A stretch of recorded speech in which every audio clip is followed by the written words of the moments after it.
Ce film aurait pu devenir le film de super-héros ultime, mais malheureusement...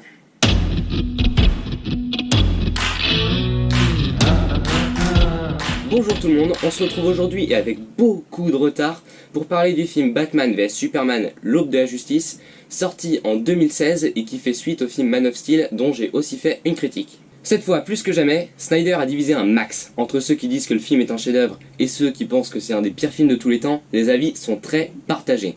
Je vais donc vous dire ce que je pense du film. Comme toujours, je veux que vous sachiez que c'est mon avis personnel sur le film. Si vous avez un avis différent, tant mieux pour vous. Mon but n'est pas de vous imposer mon avis, juste de le partager. Bon visionnage. Après 20 ans d'activité à Gotham, Batman considère Superman comme une menace à éliminer. Pendant ce temps, le Kryptonien fait face à la crainte et à la méfiance des gouvernements, pendant que Lex Luthor, génie millionnaire, développe une arme capable de tuer les Kryptoniens. Ces trois personnages aux motivations opposées vont finalement se rejoindre dans un combat épique. Voilà, maintenant vous savez de quoi parle le film, on va commencer par parler de l'univers et de l'ambiance. Bon, vous le savez, le film se passe dans l'univers cinématographique DC. Déjà, ce que je peux dire, c'est que contrairement à Man of Steel qui avait une ambiance très extraterrestre, très alien, là on perd tout ce côté alien pour un côté plus urbain et humain avec Batman, et aussi un côté beaucoup plus mythique, vraiment qui aborde des thématiques de combat de dieux et tout. Ça ressemble quasiment à une histoire, une épopée de la mythologie grecque avec des combats entre dieux immortels. Donc voilà, ça c'est très classe, même si perso je préférais l'ambiance alien de Man of Steel, je trouve que ça lui donnait un petit côté vraiment spécial pour un film de super-héros. Mais en tout cas, ce côté divinité et tout, ce côté mythique de Batman vs Superman est très bon, donc ça reste une ambiance assez cool.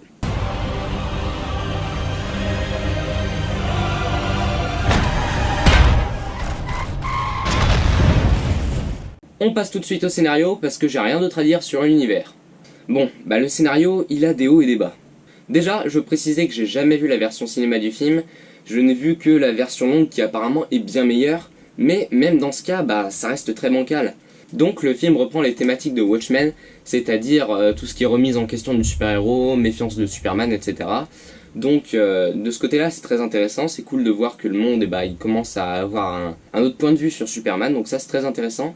Et ce que je trouve bien, c'est que le film a vraiment une histoire assez marquante en fait. C'est quelque chose que, même si t'as pas aimé le film, je pense, c'est quand même une histoire qui va te marquer. Je trouve que c'est quand même l'histoire d'un grand film, quoi. C'est une histoire mythique, quoi. C'est vraiment un combat épique. Par contre, même si l'idée de base est super bien, bah le film a un paquet de défauts et puis au final le scénario est mauvais. Même si l'histoire de base est bien, le scénario se rate presque complètement. Un des problèmes, c'est que le film est dur à suivre. Déjà, Man of Steel, il y avait des moments où c'était pas évident de comprendre ce qui se passait, mais en restant concentré sur les visuels, t'arrivais à suivre. Ça se faisait même très facilement, il suffisait d'être concentré. Par contre, dans Batman vs Superman, il y a beaucoup plus de problèmes. En fait, des fois, t'as des trucs qui sont pas clairs du tout, même en restant bien concentré. Tu comprends toujours pas pourquoi certaines personnes agissent comme ça. Il y a des motivations qui sont tellement complexes qu'elles deviennent plus bancales que complexes. C'est des trucs totalement alambiqués, complètement tordus, qui deviennent plus illogique que psychologique au final, et ça gâche un peu tout.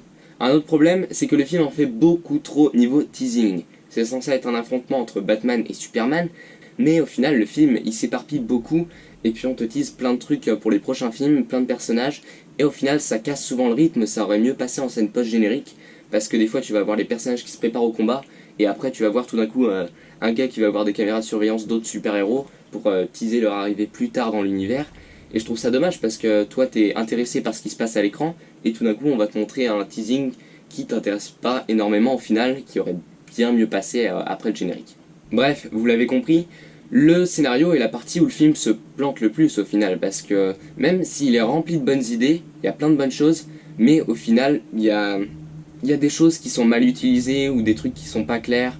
Comme dans Man of Steel, tu vas avoir des scènes qui sont très cool, mais qui au final sont creuses et pas logiques. En fait, la scène est très bien en elle-même, mais ce qui a mené à cette scène est pas très logique. En fait, tu comprends pas comment les personnages en sont arrivés là. En fait, c'est juste les réalisateurs et scénaristes, ils se sont dit ça c'est bien, donc on va faire en sorte que ça arrive, même si c'est pas cohérent, et ça c'est dommage.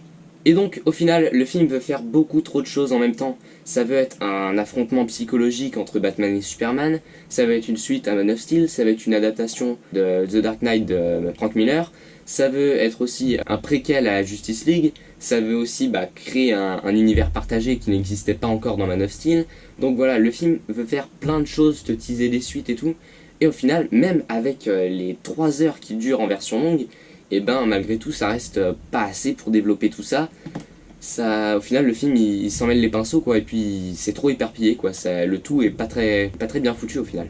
Donc bref, le film n'a presque que des bonnes idées, mais le tout rassemblé, ça rend pas grand chose. Bon, après je dirais pas que le film est nul non plus niveau scénario, ça se regarde, c'est quand même intéressant, mais franchement c'est bancal. Bref, c'en est tout pour le scénario, on va passer aux personnages et aux acteurs. Bon, on va commencer par Batman qui est joué par Ben Affleck.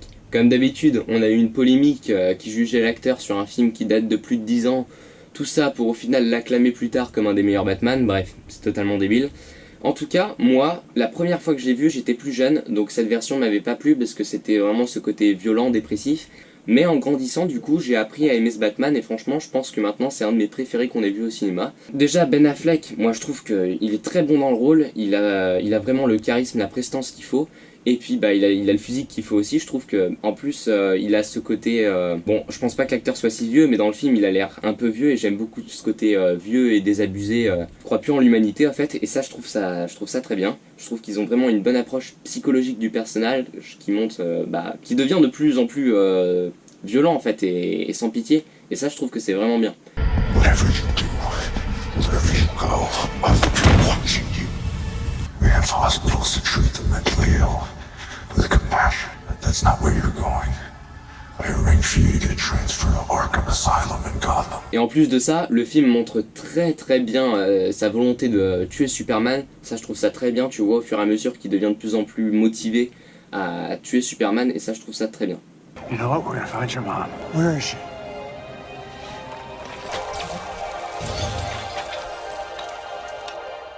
D'ailleurs, même si beaucoup de gens s'en plaignent, heureusement que Batman tue dans ce film. Parce que tout le monde s'en plaint qu'il tue, parce que dans les comics il tue pas, mais en même temps, je veux dire, à un moment tu fais s'affronter deux super-héros. Donc si tu veux qu'ils aient des raisons de s'affronter, il faut faire en sorte que un des deux soit plus méchant que l'autre. Donc du coup, en rendant Batman sans pitié, ils opposent un peu les codes moraux des deux personnages, et du coup ça leur donne des raisons de se battre. Bref, vous avez compris, moi je trouve que c'est une bonne idée, et puis ça marche très bien, ça correspond à l'univers sombre de Snyder, cet univers mature, un peu dépressif, où tout le monde est un peu plus violent, tout est plus sombre. Donc voilà, bref, moi, c'est un oui pour ce Batman.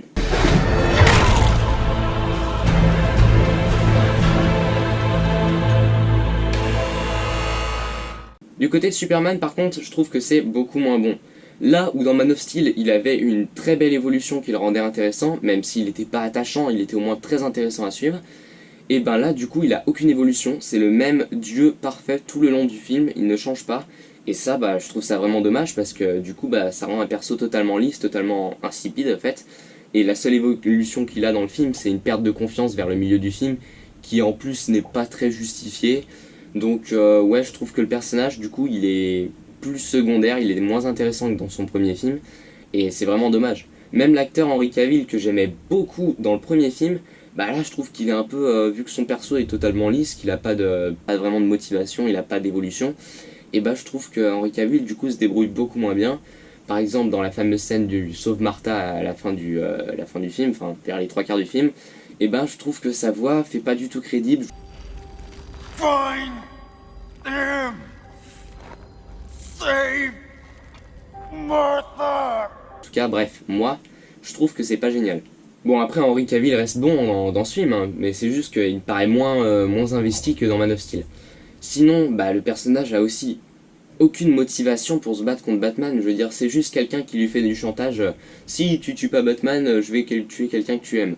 Alors qu'en vrai, Superman, il peut tout faire, il pourrait sauver la fameuse personne en 2 secondes. Il est tellement fort, il avait pas besoin de se battre contre Batman, donc ça c'est un peu facile. En fait, le problème, c'est que vu que le film se concentre majoritairement sur Batman, Superman paraît plus secondaire et moins intéressant, il paraît moins humain en fait.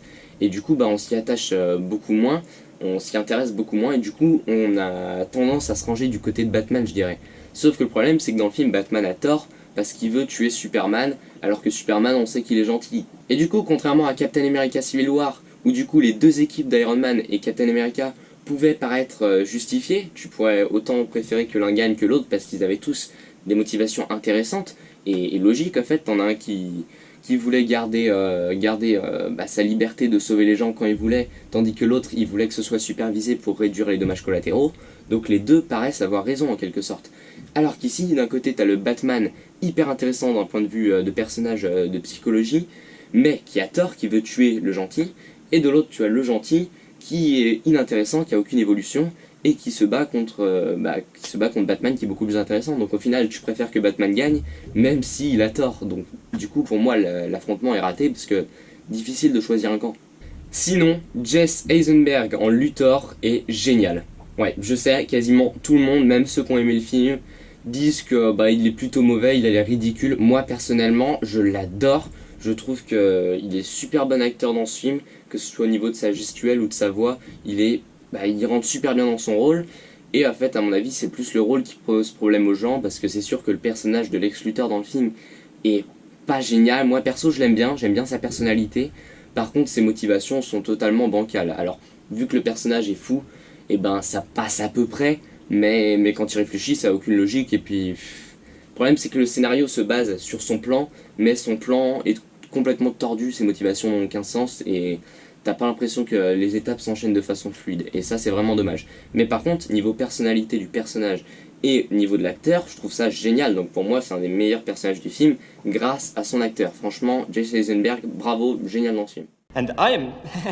no. No, what am I? What was I saying? The bittersweet pain among men is having knowledge with no power. Because that is paradoxical, and, thank you for coming. No man in the sky intervened when I was a boy to deliver me from daddy's fist and abominations. Sinon, Jeremy Irons est très cool en Alfred, Martha est toujours aussi attachante et drôle, et Lawrence Fishburne qui joue Perry, le directeur du journal, fait un peu penser à J. Jonah Jameson dans les films Spider-Man de chez Marvel, donc c'est un très bon point en fait, il est très marrant comme personnage, il est assez attachant, comme je le disais dans Man of Steel, malgré le fait que ça a l'air d'être un connard au premier abord, au final il est très sympa. Du coup moi j'aime assez bien ce personnage. Et donc voilà, on a parlé à peu près des personnages principaux du film, donc passons au visuel du film. Le film est réalisé par Zack Snyder, réalisateur que j'aime beaucoup, même si beaucoup de gens ne l'aiment pas. Bon, je vais pas répéter ce que j'ai dit dans ma critique de Man of Steel, je vous invite à aller la voir d'ailleurs, mais je voudrais ajouter par contre que beaucoup de gens disent que c'est un très mauvais réalisateur parce que ses scénarios sont nuls et chiants. Je vois pas en quoi ça fait de lui un mauvais réalisateur, ça fait de lui un mauvais scénariste. Parce que, et c'est sûr qu'en scénariste il est pas génial. Bon, on va pas en reparler, j'en ai parlé dans le scénario, hein. Mais en tout cas, en tant que réalisateur, je trouve qu'il est bon. Et puis même si ça vous plaît pas, je pense pas qu'on puisse dire que c'est un très mauvais réalisateur. Niveau scénario, c'est pas génial, mais niveau réalisation, moi je trouve que c'est bon. Donc voilà.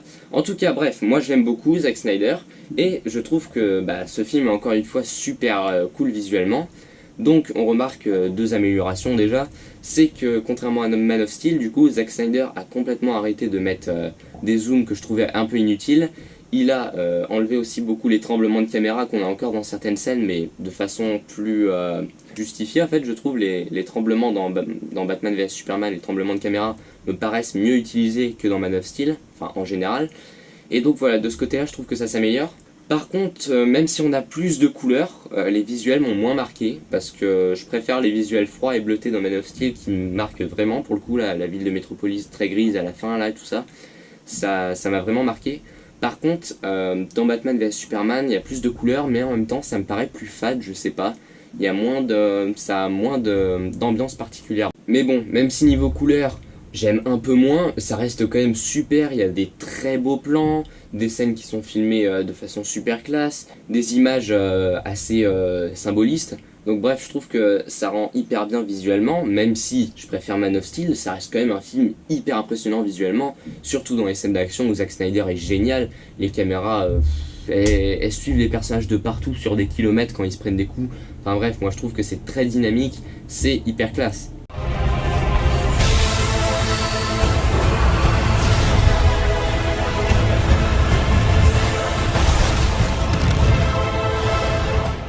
Moi perso, je suis désolé, mais Zack Snyder, pour moi, c'est le réalisateur parfait pour filmer ce type de film de combat entre des dieux, entre des personnages hyper puissants, parce que je trouve qu'il arrive à rendre intéressant des combats entre personnes invincibles en fait, et je trouve que c'est hyper stylé, c'est juste plaisant à voir, alors que au premier abord ça pourrait paraître chiant, des combats entre des personnes immortelles, tu te dis ouais qu'il y a intérêt, ils se battent à l'infini, mais non, je trouve que dans les films de Zack Snyder, ça rend plutôt bien. Sinon, côté effets spéciaux, c'est comme dans Man of Steel, c'est génial, on voit jamais que c'est des effets spéciaux, enfin évidemment on le sait, on n'est pas idiot, mais c'est hyper bien fait, et c'est juste hyper impressionnant quoi, quant à le combat final, même si du coup il y a trop d'effets spéciaux, je trouve que le combat final est un peu trop long à la fin, même si c'est spectaculaire, même si j'adore voir ce combat, je pourrais le revoir encore et encore, à la fin t'en as quand même plein le crâne, et puis voilà quoi, c'était bruyant, c'est quand même dur à digérer, mais malgré tout les effets spéciaux sont hyper soigné, c'est parfait. Bref, des visuels très beaux, stylisés et soignés, mais malheureusement un peu dur à digérer parfois, et moins marquant que Man of Steel malgré quelques améliorations, je trouve. On passe maintenant à la BO. La musique du film est composée par Junkie XL et Hans Zimmer, et elle est encore une fois géniale. Bon, personnellement, je la trouve très légèrement en dessous de la musique de Man of Steel, que je considère comme une des meilleures musiques de film que j'ai jamais entendues. Donc pour moi, c'est très légèrement en dessous, mais ça reste quand même super, c'est une bande originale incroyable, qui est puissante, donc comme d'hab avec Hans Zimmer, et je trouve qu'elle est juste très bonne, même si, comme je le dis, en fait, je trouve qu'elle est moins marquante que celle de Man of Steel, parce que les plus beaux passages de la bande originale de Batman vs Superman, pour moi, ce sont ceux qui sont repris de Man of Steel, mais malgré tout, parmi les nouveaux thèmes, les nouvelles musiques, il y en a des super bonnes, comme par exemple celle de Lex Luthor, je trouve qu'elle est géniale. Donc bref, une bande originale qui est juste géniale, même si perso je préfère celle de Man of Steel. Mais bon, c'est top.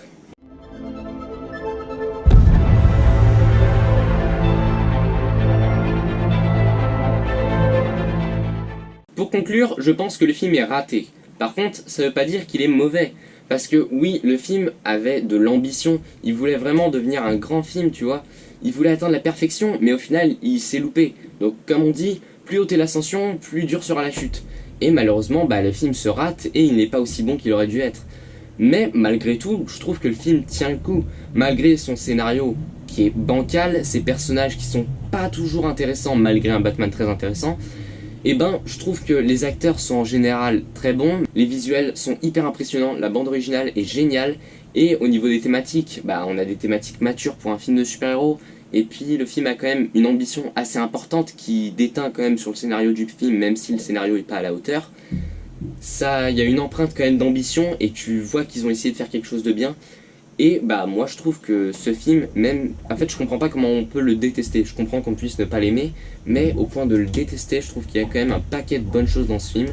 Et donc, si je devais lui donner une note en essayant d'être objectif comme d'habitude, je lui mettrais environ 13 sur 20, parce que pour moi c'est un film qui tient le coup, même s'il n'est pas exceptionnel, c'est un très bon film. Bon voilà, c'en est tout pour cette partie sans spoiler. Pour ceux qui vont s'en aller, j'espère que vous avez aimé cette vidéo et je vous invite à aller en voir d'autres sur ma chaîne ou en voir d'autres sur des chaînes de quelqu'un d'autre, mais du coup moi perso j'en ai rien à cirer. Et pour ceux qui ont déjà vu le film ou qui n'en ont rien à cirer de se faire spoiler, on passe en partie spoiler. Salut. Pour commencer, le générique d'intro qui raconte les origines de Batman m'a beaucoup plu. La musique est très bonne, les visuels sont aussi très cool, et en plus c'est utile pour ceux qui connaissent pas le personnage de Batman. Donc le seul détail qui me dérange dans cette scène, c'est le fait que Thomas Wayne essaye de frapper le tueur en fait, alors que généralement c'est censé quand même être le philanthrope riche qui aurait plutôt largement donné son portefeuille plutôt que de se faire assassiner, et là du coup il essaye de frapper. Donc bref, bon après je chipote, hein, c'est un détail, genre c'est 1 seconde sur un film de 3 heures, donc je vois pas si on peut vraiment juger le film à propos de ça. Donc voilà, je chipote, mais non, en fait, j'en ai rien à foutre, c'est juste je chipote, c'était histoire de dire quelque chose, tu vois, mais en tout cas la scène est très bien. On passe ensuite sur un flashback de l'attaque de Metropolis par Zod et son armée kryptonienne dans Man of Steel, et du coup on voit Ben Affleck en Bruce Wayne qui essaye de sauver ses employés dans la ville qui est en train de se faire détruire, et la scène est très cool, hein, on voit Bruce Wayne commencer à sauver des gens et tout, ça c'est très classe. Par contre, Batman vs Superman n'a pas corrigé le problème de Man of Steel en fait, parce qu'il n'y a pas de problème dans Man of Steel. Déjà parce que en fait tout le monde dit que dans Batman vs Superman on montre le côté humain des gens qui meurent dans la ville, détruite par les Kryptoniens, voilà blablabla. Donc déjà de une c'est faux parce que dans Man of Steel on le montrait aussi, contrairement à ce que tout le monde dit. Pourquoi je m'énerve toujours quand je parle de ça, je sais pas, c'est un sujet qui me... Bref, en tout cas, je dis dans ma critique de Man of Steel, on montre la scène comme un truc dramatique en fait. Dans Man of Steel, on montre déjà que c'est dramatique, que les gens meurent, la musique montre vraiment que c'est triste, donc c'est pas comme si on ignorait tout et qu'on glorifiait le combat. Donc pour moi il n'y a pas de problème dans Man of Steel. Et dans Batman vs Superman, les gens disent que ça corrige le problème parce qu'on montre enfin le côté humain. Alors oui, le côté humain est plus montré que dans Man of Steel, mais ça corrige pas le problème qui n'existe pas.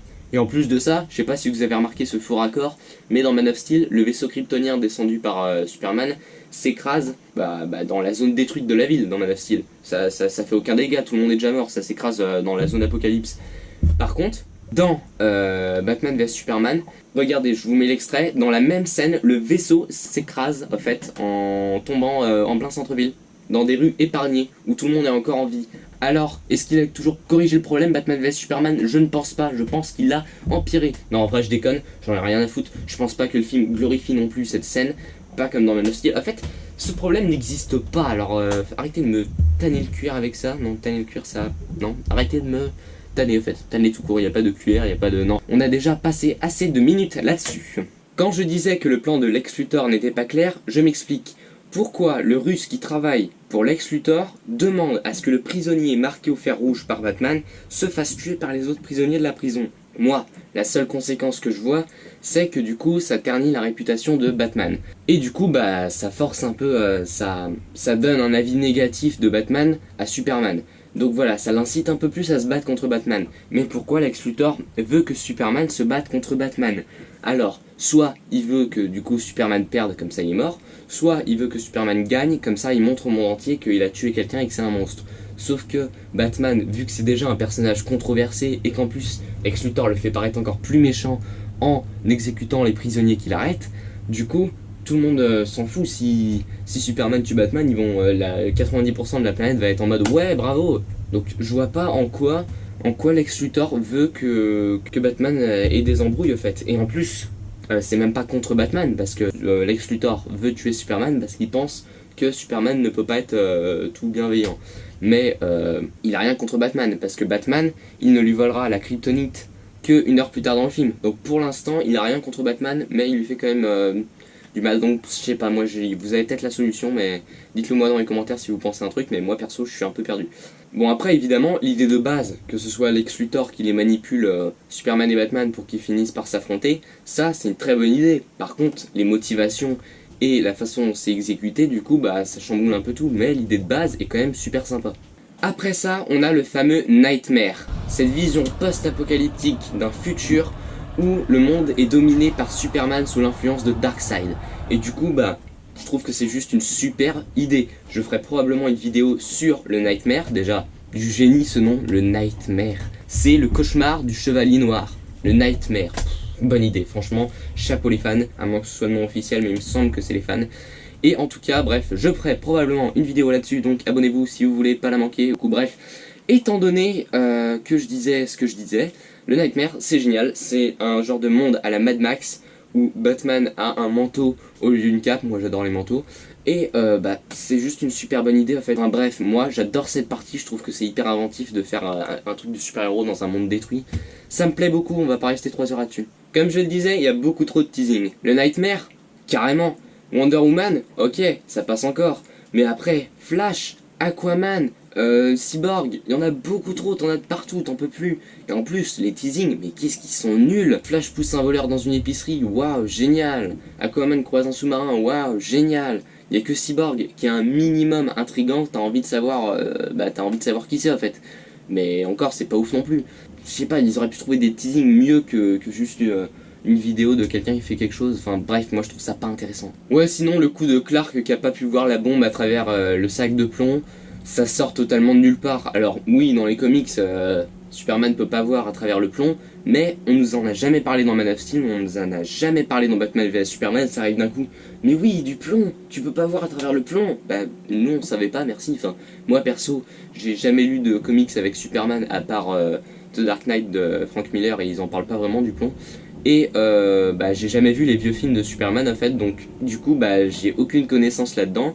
Et faut savoir qu'il n'y a pas que des experts en Superman qui regardent le film, donc je trouve ça un peu con en fait. Sinon, la scène où Batman s'entraîne, je trouve qu'elle est top, ça montre à quel point il est déterminé, genre au point de se faire mal pour être prêt quoi, je trouve que c'est classe. Il y a aussi Superman pendant ce temps-là qui a une vision de son père en haut de l'Himalaya, de Jonathan Kent qui lui parle, ouais bon, je suis pas sûr que c'est très utile, c'était pour donner un semblant d'évolution au personnage dans le film, mais au final il se passe rien. Et c'est pas très bien expliqué. Ah, par contre, malgré son côté très mastoc là de Batman avec son armure, il reste quand même super stylé, je veux dire, malgré le fait que ça a l'air bourrin quoi, il reste quand même assez agile, ça reste fluide, et j'aurais trop aimé avoir ce costume dans le jeu Batman Arkham Knight, ça aurait été assez classe.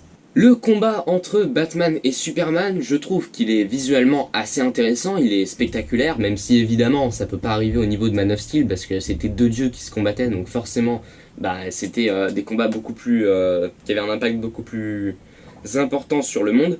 Mais du coup dans Batman vs Superman, même si du coup c'est moins impressionnant visuellement, t'as pas des bâtiments entiers qui vont s'écrouler, tout ça, ça reste quand même hyper stylé, les combats sont assez inventifs. Surtout que c'est assez dur à gérer quand même, faire un combat entre Batman qui a juste un ou deux gadgets et Superman qui est tout puissant, quand même assez dur à gérer. Après, je trouve que le combat reste bien, mais en plus, y a que Batman qui est motivé, Superman lui il est pas motivé, t'as l'impression qu'il se bat plus en mode ouais bon tu me fais chier à pas m'écouter, je trouve que ça aurait pu être mieux de ce côté là. C'est Superman n'est pas motivé et puis visuellement c'est super, mais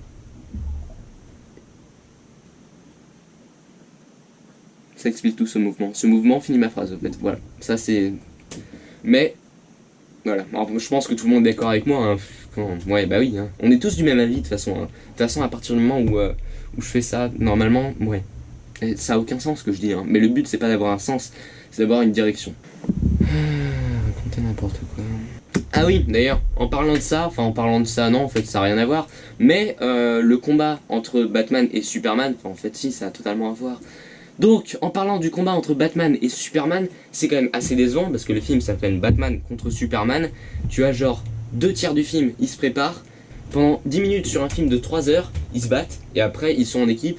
Le combat est quand même assez court.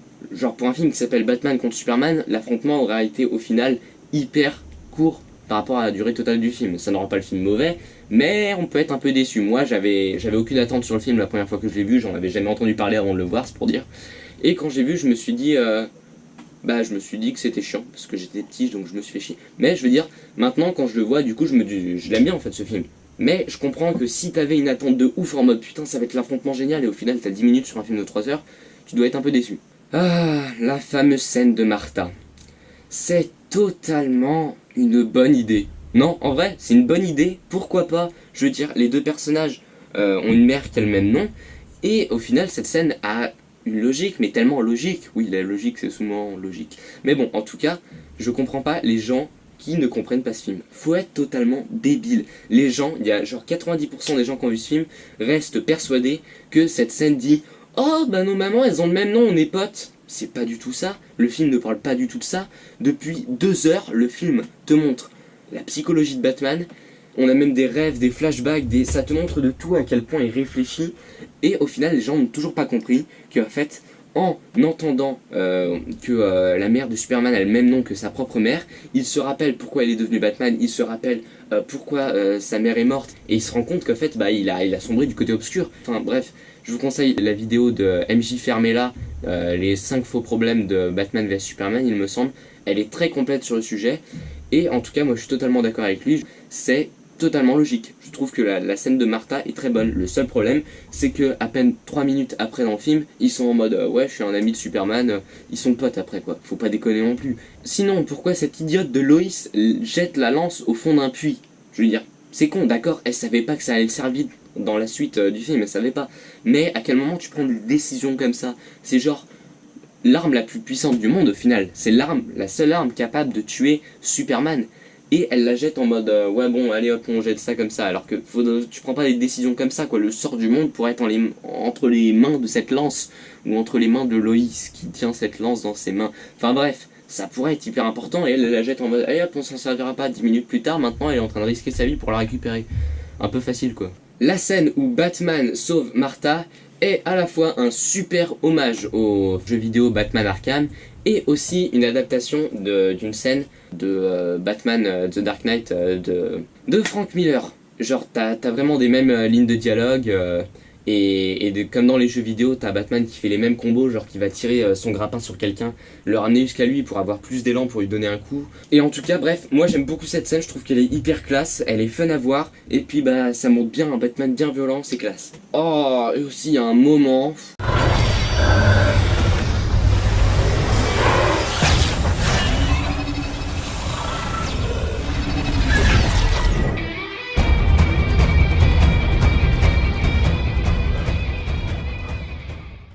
c'est débile, ça déshonore le perso, je veux dire il devrait être courageux face à la mort et il est en mode non.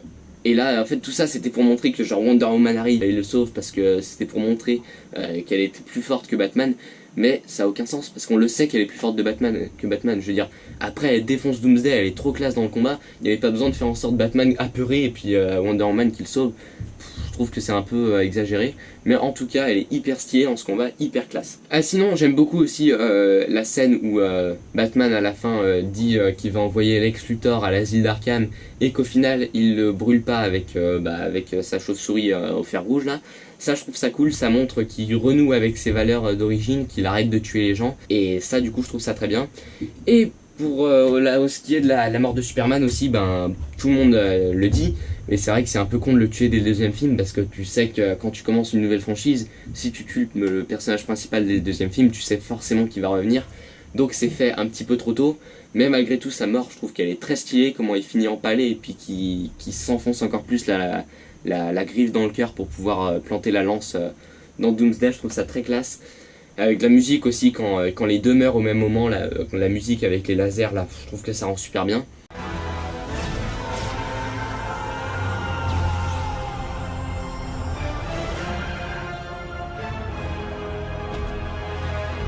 Et aussi du coup ça nous permet d'avoir le plan final du film que je trouve juste magistral, où tu as la caméra posée sur le cercueil et après tu vois la musique qui commence et la terre qui se soulève du cercueil, et là t'as le générique qui commence avec la musique super belle d'Hans Zimmer et Junkie XL. Donc voilà, je trouve que le film se finit sur un super plan. Bon bah voilà, c'en est tout pour cette vidéo. Maintenant vous savez ce que je pense du film. Si cette vidéo vous a plu, tant mieux pour vous, sinon tant pis pour moi. On se retrouve bientôt pour une nouvelle vidéo, salut!